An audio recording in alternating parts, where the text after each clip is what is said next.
Magandang araw ng kalayaan sa inyong lahat. It's the 24th day of February 2021 and tomorrow is a holiday because it's People Power Revolution Day. Because 35 years ago, a historical event happened in EDSA and it was the 1986 People Power Revolution. At meron po tayong trivia sa inyo bago tayo mag-start.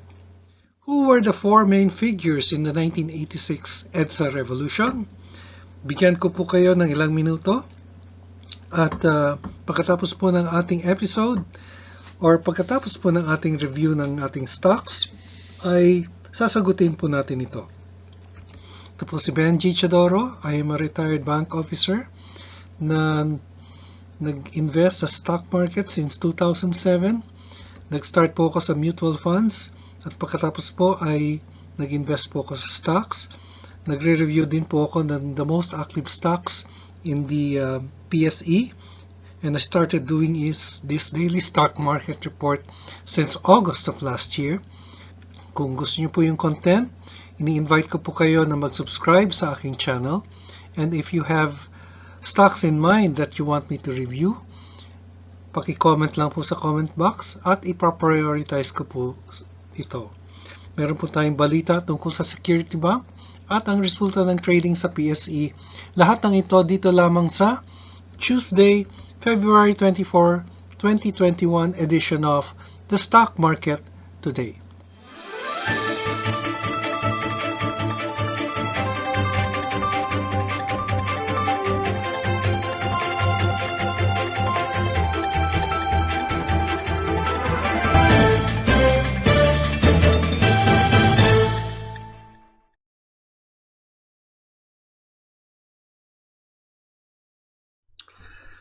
Okay, let me share with you first the news from Philstar. Security Bank, Thai partner inject 3 billion in new JV. Security Bank Group and Thailand banks Ayudha are infusing 3 billion into their leasing and finance joint venture in anticipation of strong demand from consumer finance segment as the economy recovers from the pandemic-induced recession. Security Bank President and Chief Executive Officer Sanjeev Vorha said the capital infusion of both Security Bank and Krungsri and SB Finance is an expression of support in the recovery of the economy. That's good news for Security Bank. And let's see the commentary of BDO Nomura on that news item. Ang sabi niya dito was that the additional capital infusion should support the medium-term growth of SBF's loan portfolio and expansion of SECB's retail loan business, which currently accounts for 26% of its total loan book. However, we believe that the retail segment may continue to be exposed to rising NPL risks amid the pandemic. We are currently neutral on SECB. So, ang ibig sabihin po niyan ay neither buy nor sell siya kay SECB. So, let's now go to the PSE. Para siyang Friday, no? Kasi down ang PSE by 58.72 points, which ended at 6755.95. If we'll take a look at the market summary, 174 companies declined, 58 advanced, while 37 remained unchanged. As for the sectoral indices, or the all-share indices, had a 1% decline, while all the sectoral indices registered a decline or were in the red. And the decline was led by the mining companies at 3.01%. So for the most active stocks, we will be reviewing the top 10 most active. Dito, PHA, ASEN, APL, BDO, MBT, SM, SMPH, Merrimart, and Ali. So let's get on to it. While you're thinking about the four main figures of the EDSA revolution in 1986. The first one will be dito. Dito, naku, nag-drop si dito in spite of the good news, ha? And there was a recovery in the last few minutes, I think. So, tingnan natin yung 15-minute chart. This is the daily chart. Meron siyang long wick. Okay, nag-recover siya. It went straight down, from 9:30, and it went straight down up to 11:15. Then it recovered from the 11:30 up to 12:15. Then nag-profit taking uli nung 12:30. Kaya there was this long wick on the daily chart. So in the meantime, let's put up our indicators for dito.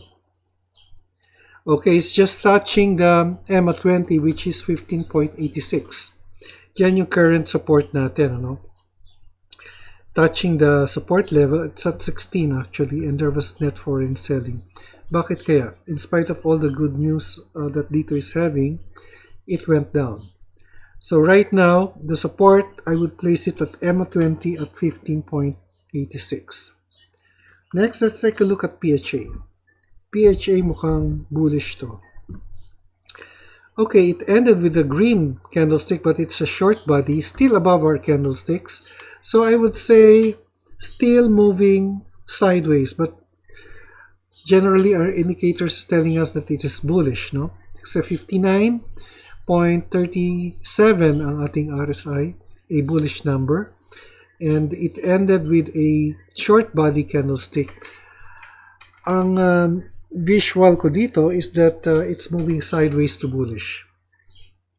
So after PHA, then let's take a look at ASEN. Okay, ASEN decline. So it's now, the candlestick is now under our 20-day exponential moving average. So medium term, it's still moving sideways. Short term, it is bearish.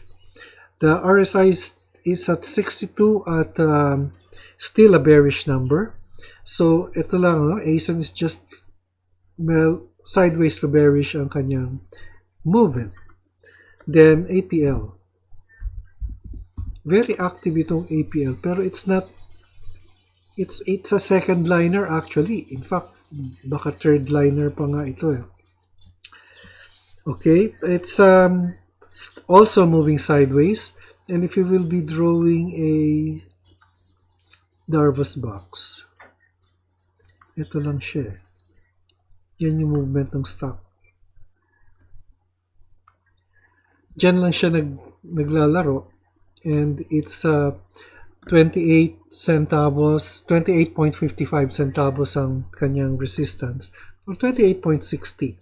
Lagay na natin sa 29 yung kanyang resistance, and the support is at 19.98, 20 centavos. Yan yung movement ni APL. And there was net foreign selling on the stock. So sideways lang si APL. Then let's take a look at BDO. Mostly in the red, no? Okay, BDO bearish. Bearish ang kanyang movement, and just like our previous reviews, nasa 100 ang kanyang support.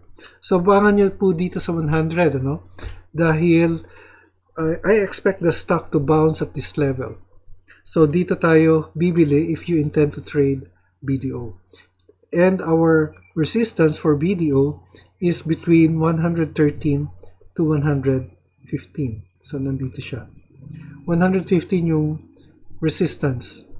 113 to 115. And then, Metrobank. Malakas si Metrobank. But it ended with a red candlestick today, but it's still higher than our indicators. The EMA 20, EMA 50, and EMA 100. Meron din siyang cash dividends, So, in the past 5 days, it has been moving sideways, but our indicators would still say that this is still bullish with the RSI at 56, and the candlesticks are still above our indicators. Then, let's take a look at SM, another index stock. Maraming index stocks ngayon dito. But, again, still moving sideways. So, tingnan nyo, alternating red and green candlesticks in the past 5 days, or 6 days. Green, red, green, red, green, red. So, hulaan nyo kung anong lalabas bukas. Siyempre, ang hula ko, green. Pero still sideways generally ang movement ng stock. Because our main indicators, the 50-day and the 20-day exponential moving averages, are just piercing through the candlestick.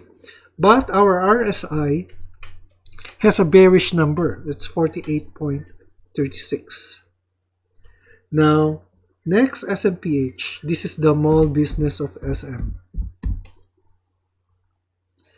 Okay, SM. Naku, talagang bearish itong SMPH. Okay, the next support kasi, kung titingnan natin, actually support na ito support area na to pero yung next level na support na pwede nating consider will be at 32. So kung bumaba pa yan, abangan natin sa 32. Baka dito siya mag-bounce. Kasi our indicators, yung EMA 15, EMA 100, and EMA 20 are above the candlesticks na. Plus, our RSI is at 36, bearish yan. So, 30 to 50 is a bearish number.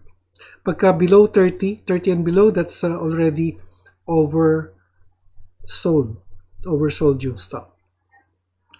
Next, we have Merrimart. Bearish din to. Yan, bearish din siya. Actually, bearish to sideways ang movement niya, no? And it's the movement actually is very thin. And I guess you can't do range trading here kasi medyo very thin yung trading range. So trading range niya is the resistance at 772 and 633 is the support. Just moving sideways based on our indicators, and it's bearish. Most likely, this will still go down, and I suggest that you stay away from the stock. No? Abangan niyo po in the coming days. Kung maging green candlestick yan, then it may be a sign of reversal. Finally, we have Ali. Okay, Ali had a higher candlestick pero bearish yung kanyang indication, no? Bearish siya. So, it's just piercing through the candlestick. Ibig sabihin nito, this one candlestick, which is today, is an indication of a sideways movement.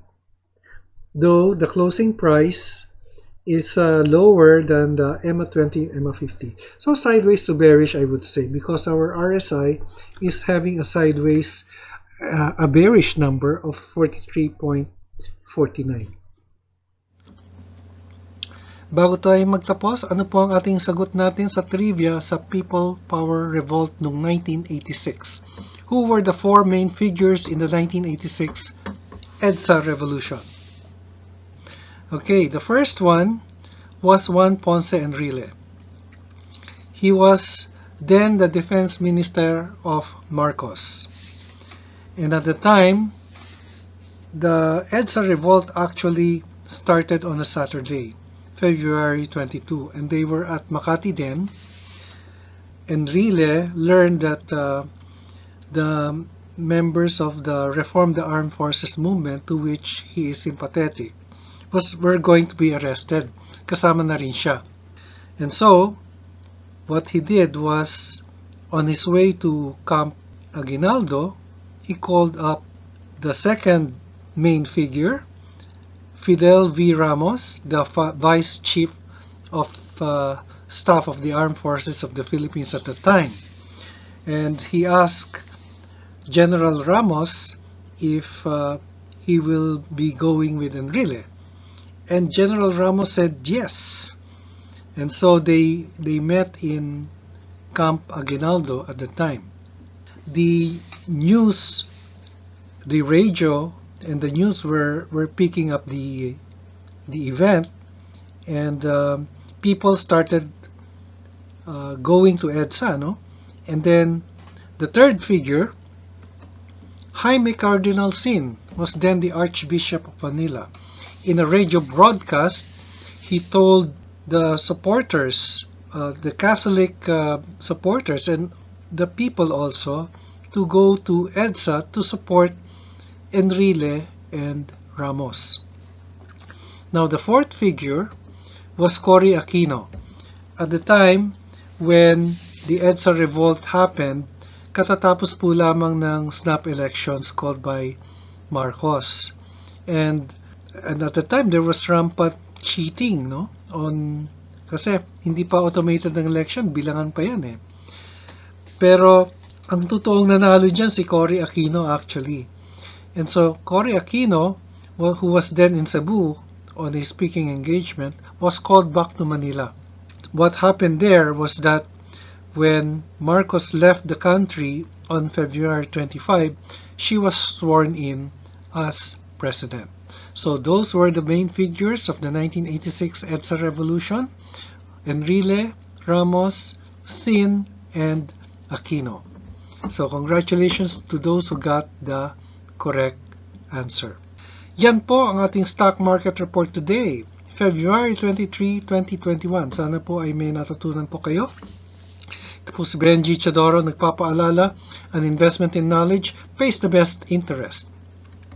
See you again in our next episode at maraming salamat sa inyong pagsubaybay. God bless.